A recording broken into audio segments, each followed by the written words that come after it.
What is going on, everybody? Welcome back to Phones and Drones.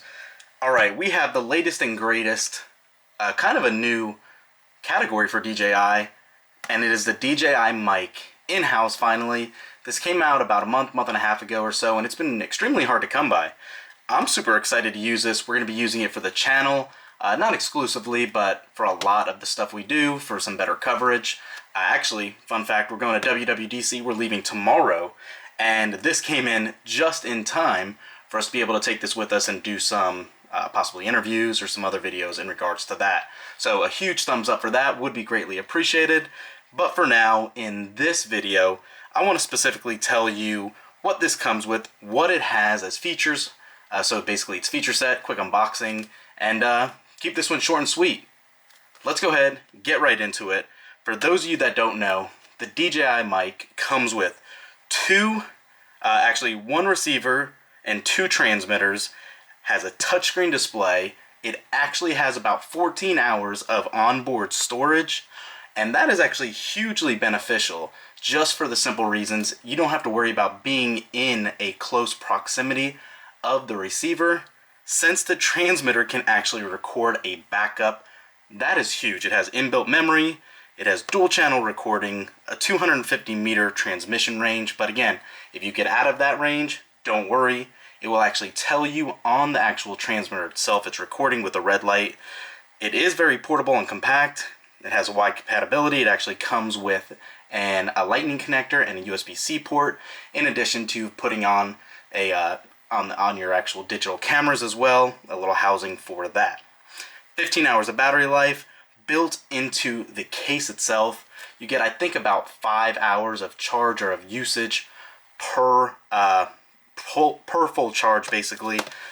Let's go ahead, open this up, and give you guys a quick first look. So first thing that really caught my eye is just how small this packaging is. I don't know, assuming it was going to be a little larger, but this was a happy coincidence to see. Let's go ahead and tear this open and lift it up.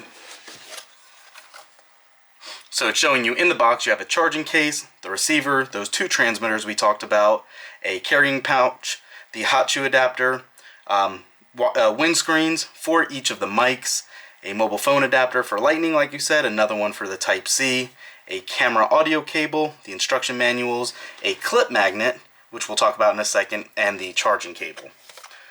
So first things first, let's check out the accessory pouch. Nothing else in the box there. Nice, feels like a heavy-duty bag that it came with if you care to throw this in. It's probably something you're going to want to carry around just because of what comes in it. So you have your reading material and all that, as you typically would, a quick start guide.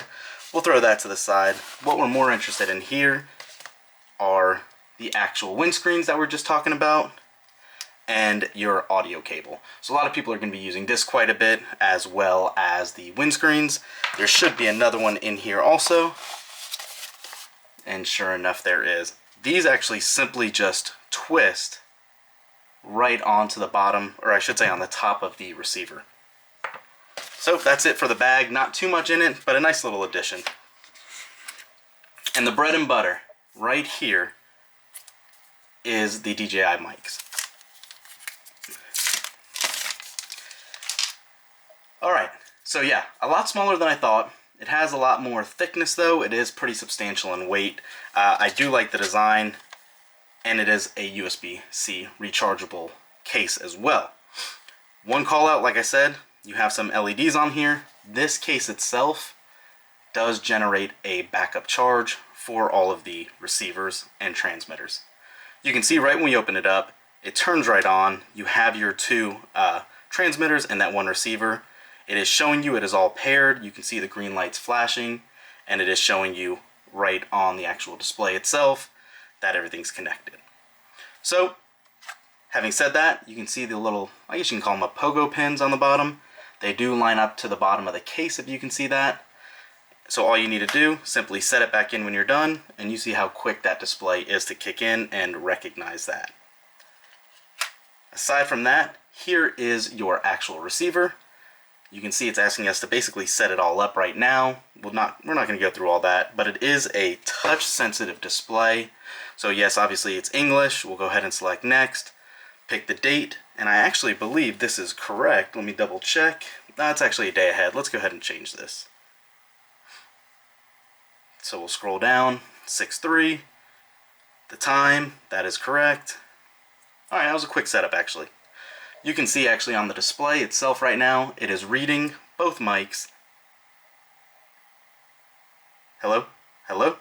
And you can see, technically that's about where you want to be, right in the middle of this bar graph to know you're not talking too loud. So these are picking up really well considering they're at the bottom down there. So not too bad. See the signal strength on the first and second one. You can see the mono recording mode. You can see we just turned the volume off. There is a power button on the side here, the audio out, and a headphone jack right here as well if you want to wear headphones and not put this in a camera. So that's the receiver. This is actually not the magnetic piece. This is the piece that lines up down here that will lock into your actual camera dock on the Shogun adapter. So having said all that though, we do additionally have those two extra adapters here.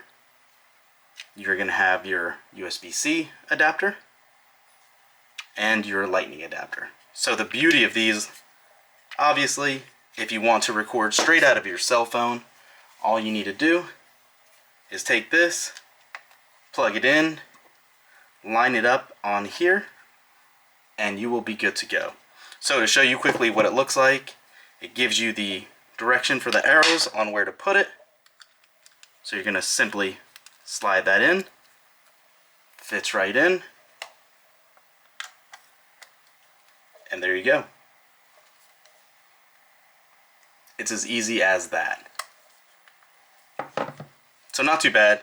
I'm not sure if you guys caught on also what happens. Right when you pull out one from the case, it automatically changed your display up, it unlocked it, and also is only showing you one channel instead of both that it could be on potentially.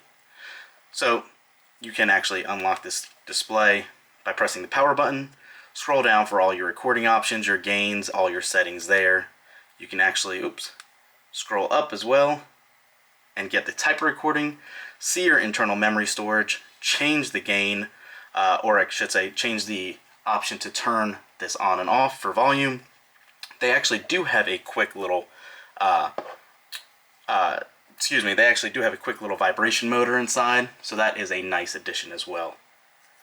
So one call out that I meant to show you guys earlier, this is that little magnetic back to this. It actually is automatically attached. It's a pretty strong magnet as well, so if you don't want to use the clip, you can simply attach this inside of your shirt via the magnet. So when you're done, set it all right back in the case. You can actually leave your adapter on if you'd like as well. Put it all back in. Let me actually move this up a little bit so it doesn't hinder the charging. And you can see everything is back in charging order, ready to go for next time really. That's it, guys. Let me know what you guys think. Are you excited for this? Are you waiting to get your hands on one? I'll throw a link up in the description for you guys to try to pick it up. I actually got it off of Best Buy, but Amazon actually, as of this recording, does have them in stock as well. Thanks for watching, guys. Stay tuned to the channel. We have a lot of coverage for WWDC starting tomorrow. We'll catch you in the next one. Peace.